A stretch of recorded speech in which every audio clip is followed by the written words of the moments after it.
આજે હું તમારી સાથે ગુવાર ઢોકળીના શાકની રેસીપી શેર કરવાની છું। ગુવારનું શાક તો લગભગ બધાને આવડતું જ હોય છે, પણ એમાં ઉમેરાતી ઢોકળી છે ને એ અલગ અલગ રીતે બનતી હોય છે।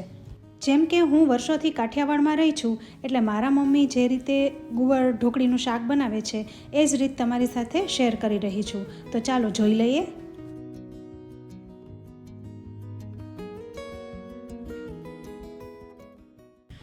તો ગુવાર ઢોકળીનું શાક બનાવવા માટે મેં અહીં 250 ગ્રામ ગુવાર લીધો છે। હું ગુવાર લઉં ને ત્યારે મારા સાસુ એમ કહે કે ગુવારને જ્યારે તમે દબાવો તો એકદમ કચકડા જેવો અવાજ આવે, તો એ ગુવાર એકદમ તાજો હોય છે। અહીં મેં એકદમ ઝીણો અને લીલો ગુવાર ના લેતા મીડિયમ થિકનેસવાળો પોપટિયા રંગનો ગુવાર લીધો છે। આ ગુવાર એકદમ તાજો છે, હાથેથી કાપીએ છીએ તો કપાઈ જાય છે। તો અહીં ગુવારની બધી શીંગના 2 કટકા કરી લેવાના છે। આ શાકને આપણે કુકરમાં બનાવવાનું છે, તો કુકરમાં 5 ચમચી જેવું તેલ મૂકીશું। તેલ અહીં થોડું વધારે લેવું, એટલે શાક છે ને એકદમ મસ્ત બને। તો તેલ અહીં આવી ગયું છે, તો હવે આપણે સૌથી પહેલાં હિંગનો વઘાર કરીશું। હવે અહીં ઘણા લોકોને એમ થશે કે ગુવારના શાકમાં અજમો કેમ ના નાખ્યો, તો હું આ કાઠિયાવાડી સ્ટાઇલથી બનાવી રહી હોવાથી અજમો નથી ઉમેરતી। કાઠિયાવાડી વાનગીઓમાં લગભગ અજમાનો વપરાશ છે ને એ ખૂબ જ ઓછો હોય છે।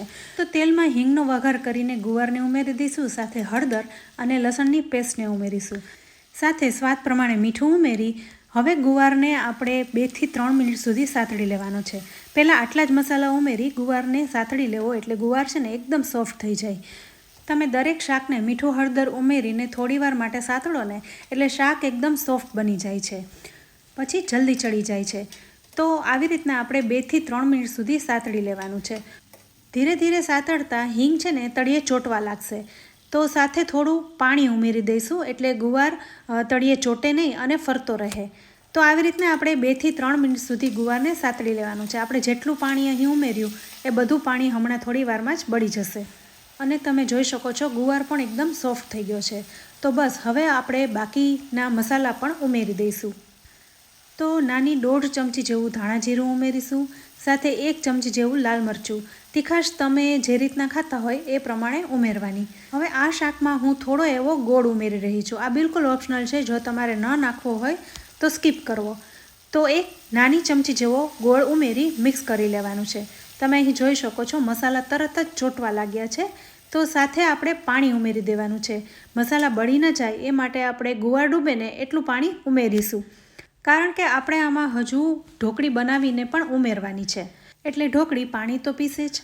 તો ગુવાર ડૂબે એટલું પાણી ઉમેરી મિક્સ કરી લેવાનું છે। ત્યારબાદ કુકરનું ઢાંકણ બંધ કરીને 4 સીટી વગાડી લઈશું।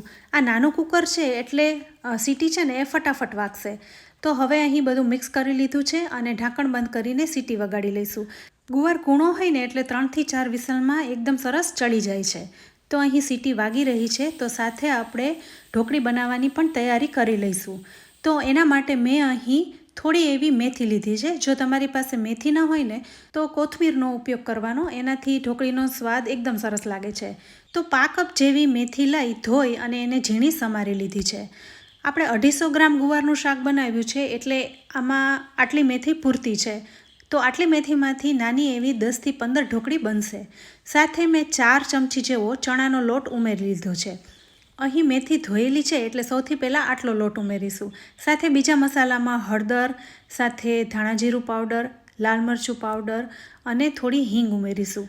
બધું જ માપ ડિસ્ક્રિપ્શન બોક્સમાં અને વિડીયોમાં તમને દેખાઈ રહ્યું છે। સાથે સ્વાદ પ્રમાણે મીઠું ઉમેરીશું અને 1 ચમચી જેવું તેલ ઉમેરીશું। ઢોકળીમાં તેલ ઉમેરવાથી ઢોકળી એકદમ પોચી થાય છે, અને સાથે થોડો એવો ગોળ પણ ઉમેરીશું। અહીં આપણે 1 ચમચી જેવું તેલ લીધું છે, એટલે માત્ર ચપટી એવા જ બેકિંગ સોડા ઉમેરવાના છે, વધારે ના ઉમેરવા, નહીંતર ઢોકળી છે ને એ છૂટી પડી જશે। તો હવે બધા જ મસાલા ઉમેરાઈ ગયા છે, તો બધું મિક્સ કરી લઈશું।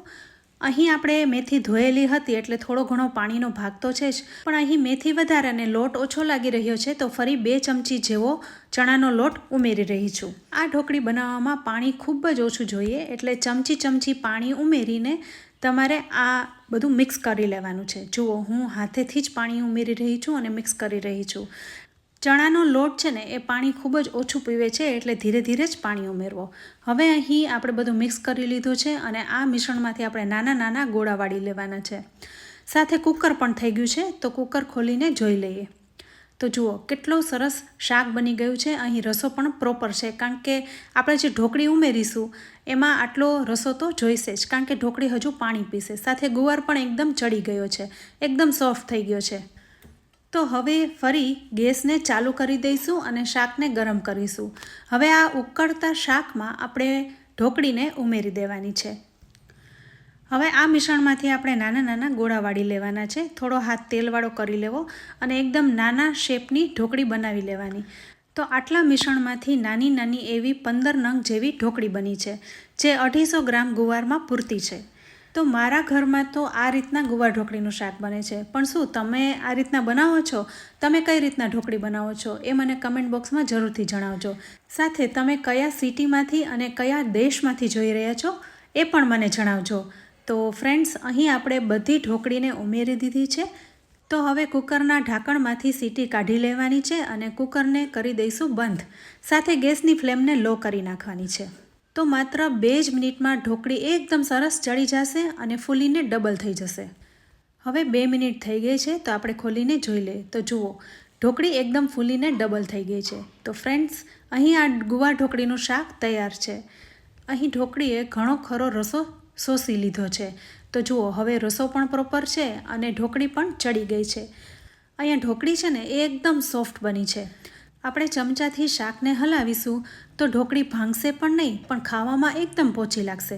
તો જુઓ, હું અહીં એક ઢોકળીને તમને કટ કરીને દેખાડું. અહીં તમે જોઈ શકો છો, ઢોકળી એકદમ સોફ્ટ થઈ છે અને અંદર સુધી ચડી ગઈ છે. તો આવી ઢોકળીનું શાક એકદમ સરસ લાગે છે. તો ફ્રેન્ડ્સ, હવે આ ગરમા ગરમ શાકને પીરસી લઈએ. તો ફ્રેન્ડ્સ, તમને આજના આ શાકની રેસીપી કેવી લાગી? જો રેસીપી સારી લાગી હોય ને તો વિડીયોને લાઇક અને શેર કરજો. સાથે અમારી ચેનલ કિચન સિરીઝને સબસ્ક્રાઈબ કરી લેજો. અમારા ફેસબુક પેજને લાઇક કરી ફોલો કરજો. તો ફરી મળીશું આવી એક ઉપયોગી રેસીપી સાથે. ત્યાં સુધી આવજો.